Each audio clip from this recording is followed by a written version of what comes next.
नमस्कार और इस विशेष गहन चर्चा में आपका स्वागत है। आज हम एक ऐसे विषय पर बात कर रहे हैं जो जीवन के शायद सबसे निश्चित सत्य से जुड़ा है, मृत्यु। हम गरुड़ पुराण के पूर्व कांड के 9वें अध्याय को समझने की कोशिश करेंगे।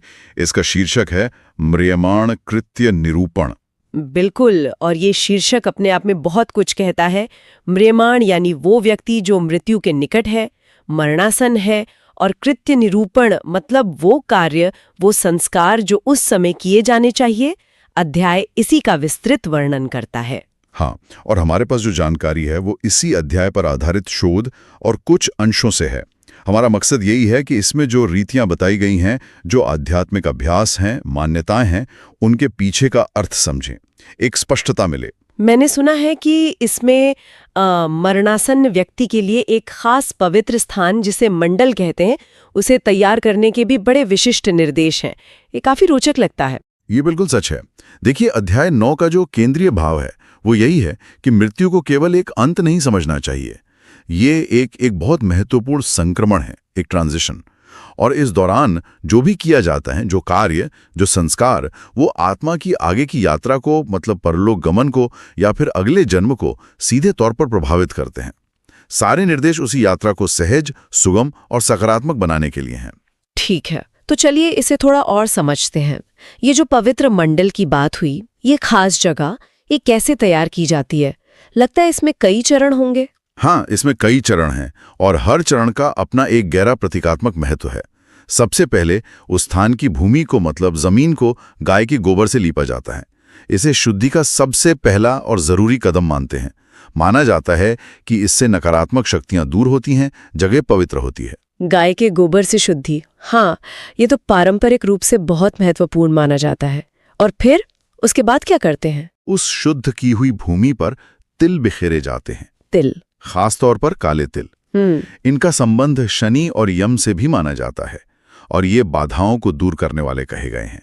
साथ ही तिल एक तरह से निरंतरता और पितरों से जुड़ाव का भी प्रतीक है। तिल के बाद कुश घास का जिक्र आता है ना, जिसे दर्भ भी कहते हैं। इसे आसन की तरह बिछाने को कहा गया है। इसका क्या विशेष महत्व है? जी, कुश घास, इसको अत्यंत पवित्र माना गया है और इसके पीछे एक बहुत गहरी मान्यता है। कहते हैं कि कुश की जड़ में सृष्टिकर्ता ब्रह्मा का वास है, उसके मध्य भाग में पालनकर्ता विष्णु यानी जनार्दन, और जो उसका सिरा है, अग्रभाग, उसमें संहारकर्ता शिव का वास होता है। तो सोचिए, जब व्यक्ति को इस पर लिटाया जाता है तो वो एक तरह से सीधे त्रिदेव की शरण में आ जाता है। अरे वाह, मतलब ये सिर्फ एक घास का आसन नहीं है, ये तो एक तरह का दिव्य संरक्षण का घेरा बन गया। और इसी मंडल में शालग्राम शिला रखने का भी विधान बताया गया है। हाँ बिल्कुल, शालिग्राम शिला, जो भगवान विष्णु का ही प्रत्यक्ष विग्रह स्वरूप मानी जाती है, उसे भी वहां स्थापित किया जाता है। तो आप देखिए, ये पूरी तैयारी क्या है। एक तरह से उस स्थान को एक छोटा सा ब्रह्मांड या देवलोक जैसा बनाने की कोशिश है। भूमि शुद्ध हो गई, बाधाएं दूर हो गई, त्रिदेव का संरक्षण मिल गया और स्वयं विष्णु भी वहां उपस्थित हैं। ये एक पवित्र ट्रांजिशन जोन बनाने जैसा है, ताकि आत्मा शांति से गमन कर सके। ये वाकई बहुत गहरा है। मतलब इन चीजों का चुनाव सिर्फ परंपरा नहीं, बल्कि गहरे आध्यात्मिक अर्थों से जुड़ा है। इसी तरह तुलसी के पौधे का भी असाधारण महत्व बताया गया है शायद। बिल्कुल, तुलसी का महत्व तो बहुत ही ज्यादा बताया गया है। यहाँ तक कहा गया है कि जिस घर में तुलसी का पौधा हो, वो घर ही अपने आप में एक तीर्थ स्थान के समान है। और मान्यता तो यह भी है कि जहां तुलसी का वास होता है, वहां मृत्यु के देवता यमराज के दूत वो प्रवेश ही नहीं कर पाते। सच में, यानी तुलसी एक तरह का आध्यात्मिक कवच जैसा काम करती है। शास्त्रों में तो ये भी पढ़ने को मिलता है कि अगर कोई बहुत पापी व्यक्ति भी हो, लेकिन अंतिम समय में अगर उसके मुंह में तुलसी का पत्ता रख दिया जाए, तो यमराज भी उसे दंड देने से हिचकते हैं। ऐसा उल्लेख है। हाँ, ये तुलसी की परम पावनी शक्ति को दिखाता है। अतिशोक्ति लग सकती है, पर यह उसकी शुद्धिकरण क्षमता में गहरे विश्वास को दर्शाती है। यहां तक कहा गया है कि अगर किसी की मृत्यु तुलसी के पौधे की छाया में भी हो जाए, तो भी मुक्ति संभव है। ये श्रद्धा और विश्वास का प्रतीक है। तो हमने देखा कुश घास, तिल और तुलसी, ये तीनों ही बहुत महत्वपूर्ण है। क्या इनका कोई मिला जुला संयुक्त प्रभाव भी है? निश्चित रूप से। तुलसी, तिल, और तिल में भी काले, सफेद, भूरे तीनों का जिक्र मिलता है। और कुश घास, इन तीनों का जो संयोजन है वो मरणासन्न व्यक्ति के लिए एक बहुत शक्तिशाली सुरक्षा कवच माना गया है। ये दुर्भाग्य से, नकारात्मक प्रभावों से और कहते हैं कि निम्न योनियों में जन्म लेने से भी रक्षा करते हैं। इनके इतने पवित्र माने जाने के पीछे क्या कोई कथा या कोई कारण भी बताया गया है? इनकी उत्पत्ति के बारे में कुछ? हाँ, इनकी दिव्यता को स्थापित करने के लिए उत्पत्ति कथाएं भी मिलती हैं। जैसे कहा जाता है कि तिल भगवान विष्णु के श्रम से, मतलब उनके पसीने से उत्पन्न हुए, और कुश घास उनके शरीर के रोमों से उत्पन्न हुई। अब ये कथाएं महज कहानियां नहीं है, ये बताती हैं कि ये जो साधारण सी दिखने वाली चीजें हैं, इनका संबंध सीधे दिव्यता से है, इसीलिए इनमें इतनी शक्ति मानी गई है। ये दिलचस्प है कि कैसे रोजमर्रा की चीजों को भी दिव्यता से जोड़ा गया है। अच्छा, अब पवित्र जल की बात करते हैं। इसका जिक्र भी बार बार आता है, खासकर गंगा जल और शालग्राम शिला पर जो जल चढ़ाते हैं उसका। हाँ, पवित्र जल का महत्व तो सर्वोपरि है।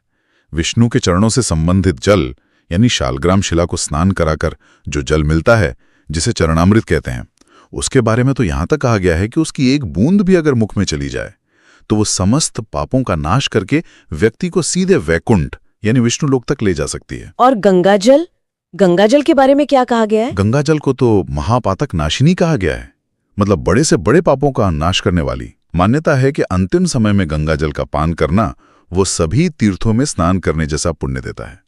इसीलिए तो मरणासन्न व्यक्ति के मुख में गंगा जल डालने का इतना विधान है। केवल पीना ही नहीं, शायद याद करने का भी, स्मरण का भी महत्व है। बिल्कुल।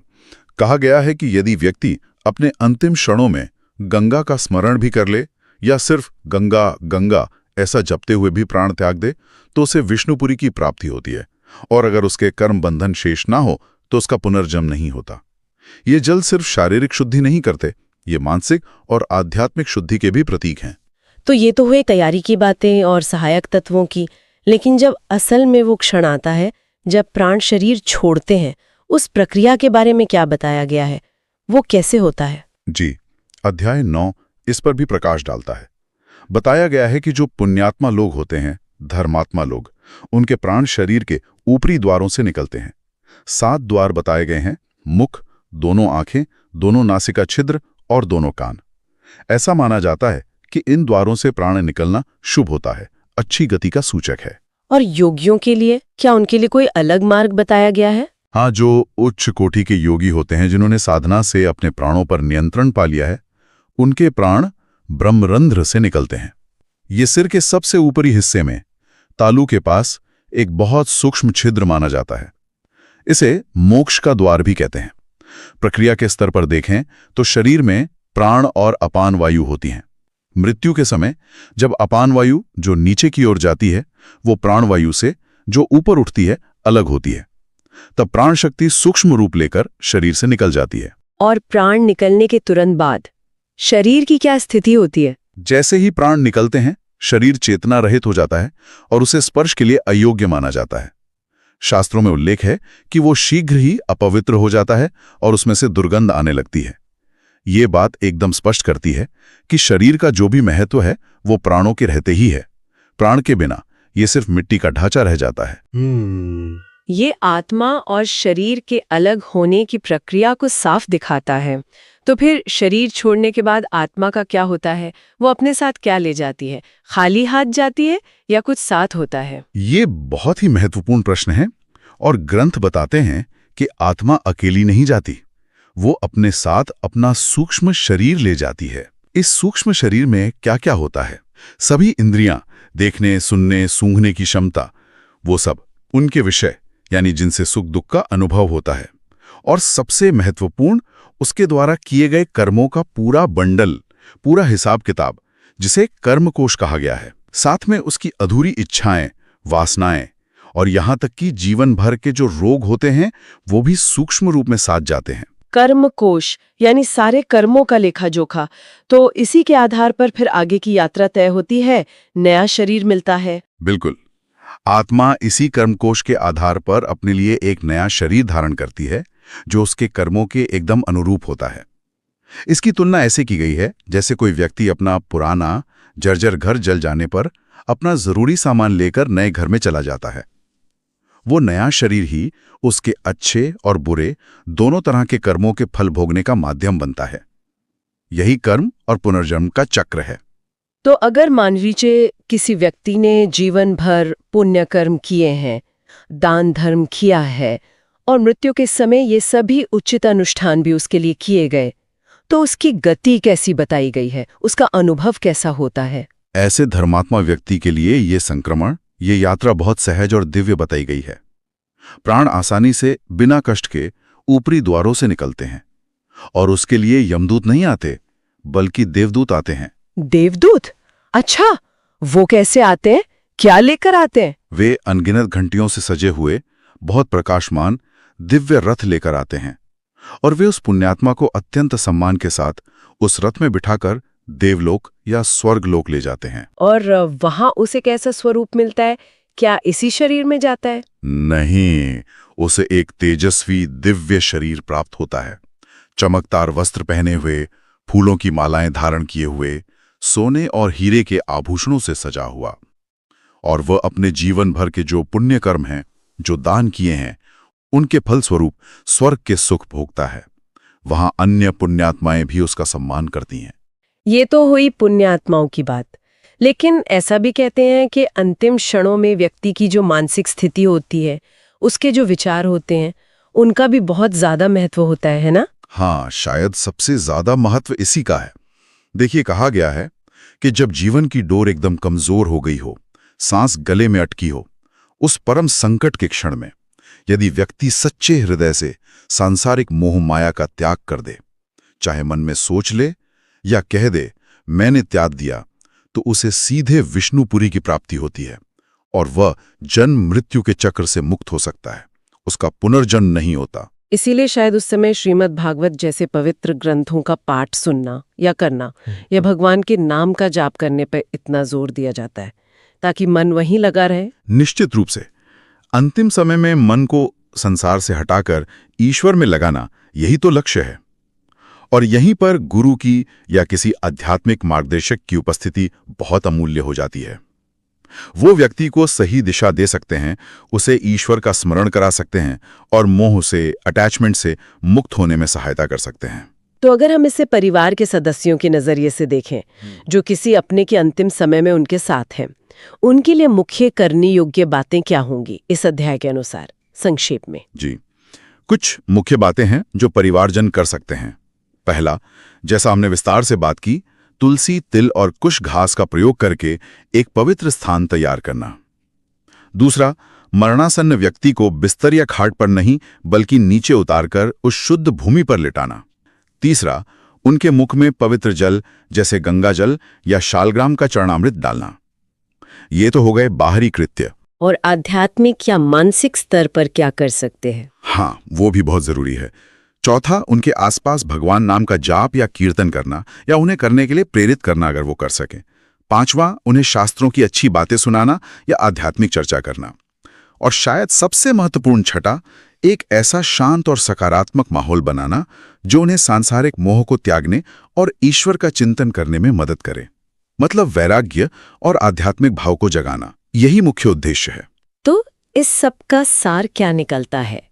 मतलब इस पूरे अध्याय से हम क्या मुख्य संदेश ले सकते हैं? मूल संदेश ये है कि हिंदू दृष्टिकोण में मृत्यु कोई अंत नहीं है, बल्कि एक परिवर्तन है, एक बहुत ही महत्वपूर्ण पड़ाव। हमारे जीवन के जो अंतिम क्षण होते हैं, उस समय हमारे आसपास का वातावरण कैसा है, कौन से अनुष्ठान किए जा रहे हैं और हमारी अपनी मानसिक स्थिति कैसी है, ये सब मिलकर हमारी आगे की यात्रा की दिशा तय करते हैं। इन पवित्र तत्वों और अभ्यासों के माध्यम से आत्मा की शुद्धि और एक सकारात्मक गति संभव है, जिसका परम लक्ष्य वैकुंठ या मोक्ष प्राप्ति माना गया है। ये वाकई बहुत गहरा है और सोचने पर मजबूर करता है। हाँ, और अगर हम इन सभी विस्तृत कर्मकांडों को कर्म और पुनर्जन्म के बड़े सिद्धांत के साथ जोड़कर देखें, तो हम पाते हैं कि इनका उद्देश्य सिर्फ कष्ट को रोकना नहीं है, बल्कि सक्रिय रूप से, एक्टिवली, आत्मा के लिए एक सकारात्मक और ऊर्ध्वगामी यात्रा को सुनिश्चित करना है। ये मृत्यु को डर की चीज ना मानकर एक आध्यात्मिक अवसर के रूप में देखने का नजरिया देता है। ये एक बहुत महत्वपूर्ण दृष्टिकोण है और इसी के साथ हम आज की इस गहन चर्चा के समापन पर आते हैं। लेकिन श्रोताओं के लिए एक विचार जरूर छोड़ जाते हैं। सदियों पहले लिखे गए इस ग्रंथ में जीवन के अंतिम पड़ाव के लिए इतनी विस्तृत, इतनी बारीक तैयारियों का वर्णन है, आज के समय में हमारी मान्यताएं चाहे जो भी हों, अपने जीवन के अंतिम संक्रमण के लिए या अपनी विरासत के लिए किसी न किसी रूप में आध्यात्मिक तैयारी करने का विचार, ये हमारे आज के जीने और मरने के तरीकों से कैसे मेल खाता है? क्या ये आज भी उतना ही प्रासंगिक है? इस पर सोचा जा सकता है। निश्चित रूप से ये एक गहरा प्रश्न है जो आत्मचिंतन के लिए बहुत अच्छी प्रेरणा देता है। बिल्कुल। इसी विचार के साथ आज की चर्चा यहीं समाप्त करते हैं। हमारे साथ जुड़ने के लिए धन्यवाद।